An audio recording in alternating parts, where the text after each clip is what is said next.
Құрметті студенттер, бүгінгі дәрісіміздің тақырыбы әйел жыныс ағзаларының обыры.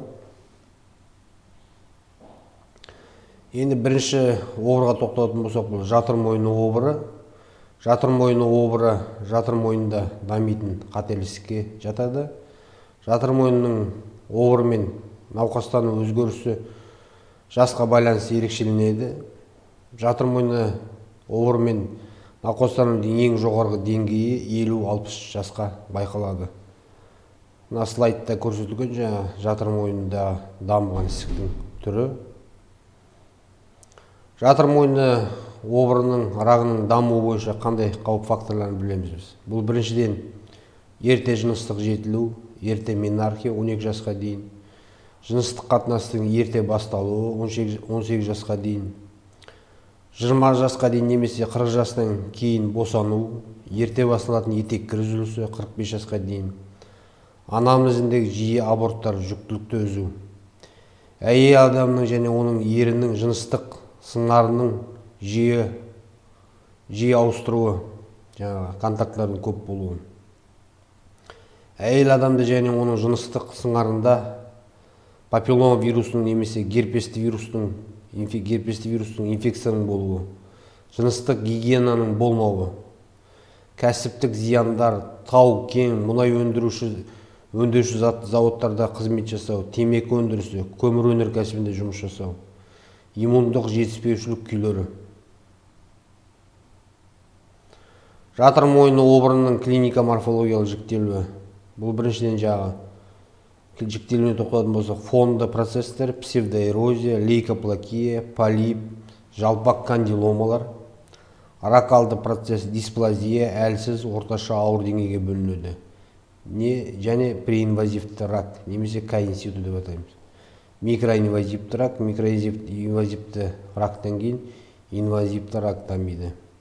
Өсу түріне байланысты біз жіктейміз эндофитті, экзофитті аралас түрінде бөлеміз.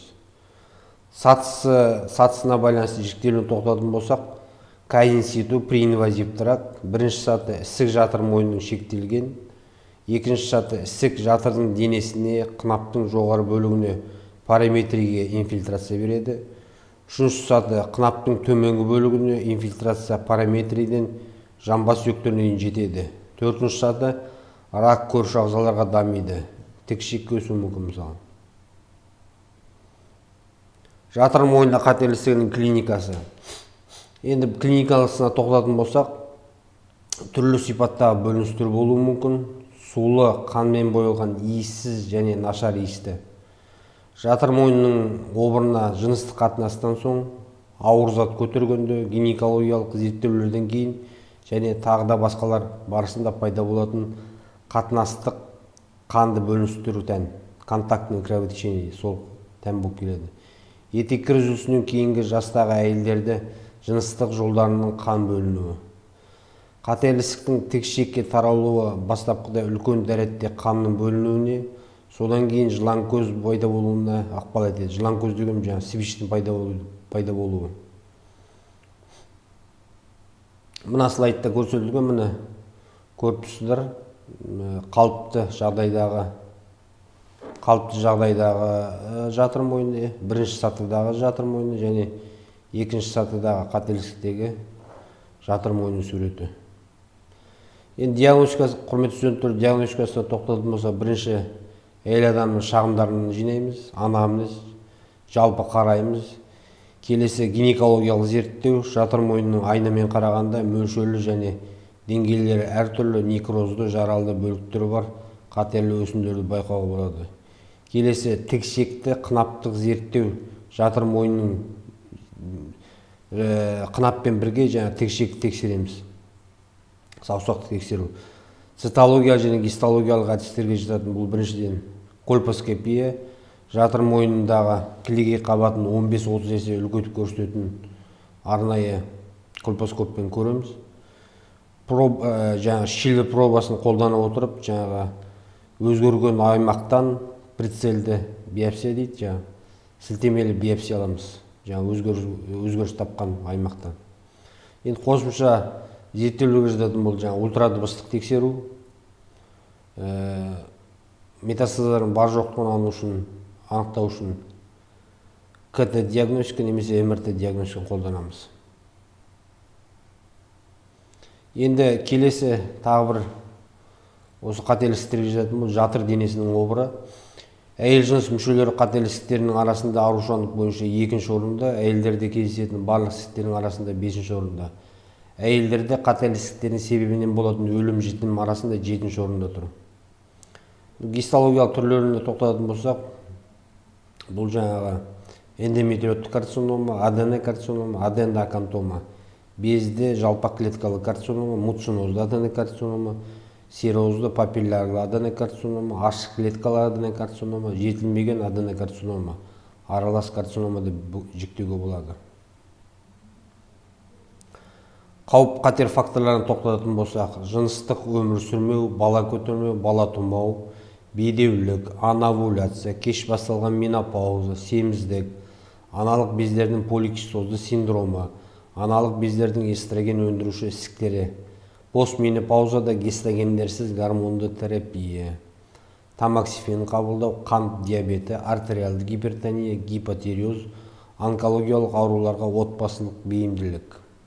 Патогенезіне тоқталатын болсақ, эндометрий обырының 2 патогенетикалық түрі варианты бар. Бұл бірінші вариант гормонға тәуелді вариант, екінші вариант гормонға тәуелсіз автономды вариант. Бірінші гормон тәуелді патогенетикалық түріне тоқталатын болсақ, 60-70% науқаста кезігеді. Атипиялық гиперплазия аясында жүреді, ісіктің жоғарғы жетілген түрлері аясында, созылмалы гиперэстрогенемияның саналу көріністермен сипатталады. Жиі май және көмірсутек алмасудың бұзылыстарымен жүреді. Бұл науқастарда ТК ұлпаның гиперплазиясы, гормонды белсенді ісіктер анықталады. Екінші патогенетикалық түріне тоқталатын болсақ, 30-40% науқаста кезігеді. Эндокринді алмасу бұзылыстар айқын емес, ісіктің төмен және орташа жетілген түрлері басым келеді. Ісік аналық бездердің стромасының фиброзы мен эндометрий атрофиясы аясында полиптердің атипиялық гиперплазияның пайда болуымен жүреді. Лимфогенді метастаз беру қаупі өте жоғары.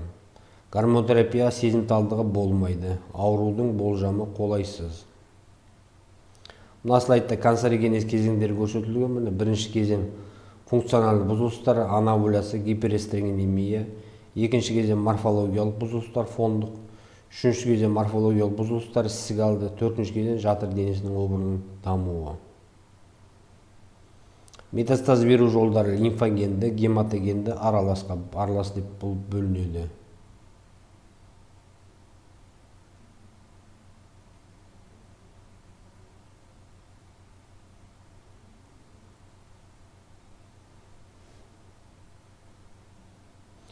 Клиникасына тоқталатын болсақ, біріншіден бұл меноррагия, менометроррагия, постменопаузада жыныс жолдарынан қан кету. Диагностикасына тоқталатын болсақ, шағымдар мен анамызды толық жинау, гинекологиялық жалпы қарау, ультрадыбыстық тексеру. Тағыдан қосымша диагностика ретінде, негізгі диагностика ретінде эндометрийдің диагностикалық қыруы. Сол арқылы жаңағы қырылған материалды цитологиялық, гистологиялық зерттеуге жіберу. Гистероскопия жасау. Мына оң жақтағы слайдта экзофитті ісіктің гистероскопиялық суреті көрсетілген.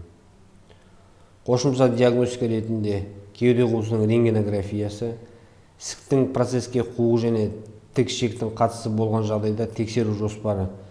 Цистоскопия жасау, немесе ректоромоноскопия, немесе колоноскопия толықтырады. Ісіктің жайылуын нақты анықтау мақсатымен компьютерлік томография немесе МРТ жүргізіледі. Мына слайдта ісіктің дамуы көрсетілген. Бірінші А стадияда, бірінші Б стадия, бірінші Т1С стадияда. Келесі енді тағы бір әйел адамдардың ағзаларында кездесетін тағы бір ісіктердің бірі аналық бездің қателіксіздіктері. Аналық бездің қателіксіздіктері тіндік құрылымы әртүрлі тез дамитын және барлық ағзаларға метастаз берумен ерекшеленетін ісік.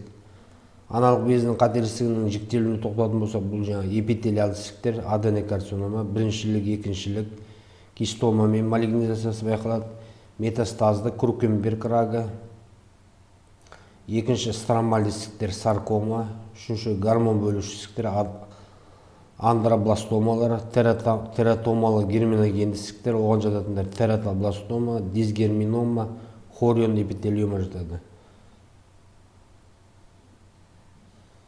Аналық безінің саркомасы. Бұл жылдам өсуімен және жоғарғы қауіптілігімен сипатталатын ана безінің қателестігі деп саналады. Ана безінің андробластомасы сирек кездесетін гормондар алмасуының бұзылуымен дамитын ана безі ісігіне жатады. Ана безінің тератобластомасы сирек кездесетін дұрыс емес пішінді, хаотикалық құрылымды, жұмсақ консистенциялы, бұдырлы түзіліске жатады.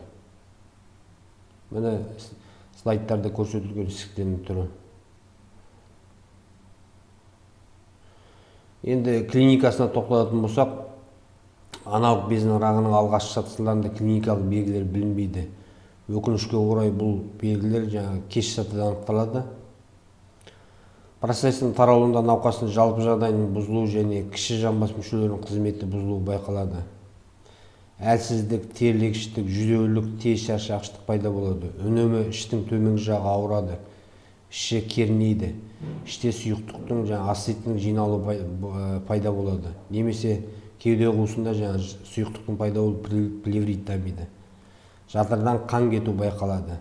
Бұл клиникалық белгілер өкінішке орай кеш сатыда байқалатын белгілер, ерте сатысында диагностикалау өте қиындау болады. Диагностикасы. Ерте диагностикалау қиын, 80% жағдайда науқастар кеш диагностикаланады. Скрининг әдісі ретінде ультрадыбыстық тексеру, компьютерлік томография, МРТ жатады. Және қосымша гастрокольпоскопия, маммография, рентгенография жасау, құрсақ қуысында асқазан және ішек жолдарында рентгенографиясын жүргіземіз. Егер науқас әйелде астит болса, онда лапаросценті жасап, цитологиялық сұйықтықты цитологиялық лабораторияға жібереміз. Лапароскопия немесе лапаротомия, ісіктердің маркерін анықтау, SH25 онкомаркерін анықтаймыз.